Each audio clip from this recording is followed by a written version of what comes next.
L'inquiétude est réelle et le Quai d'Orsay ne veut prendre aucun risque. Vendredi, le ministère des Affaires étrangères met en garde les voyageurs en Iran.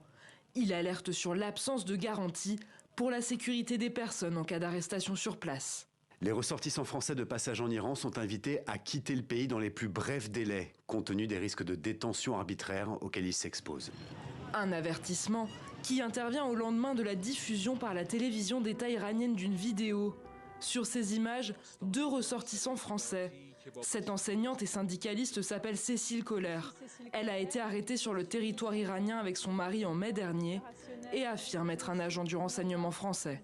Et que nous étions en Iran pour préparer les conditions de la révolution en Iran. Cet argent devait effectivement servir aussi à financer les actions de grève et les manifestations.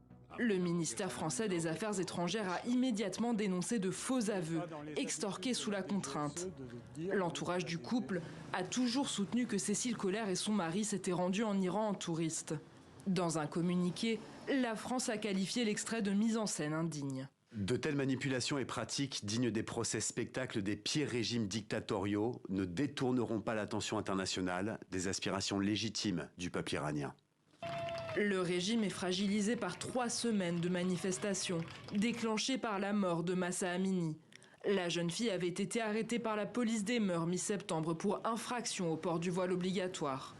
La semaine dernière, le guide suprême iranien a accusé les États-Unis et Israël d'avoir fomenté le mouvement de contestation.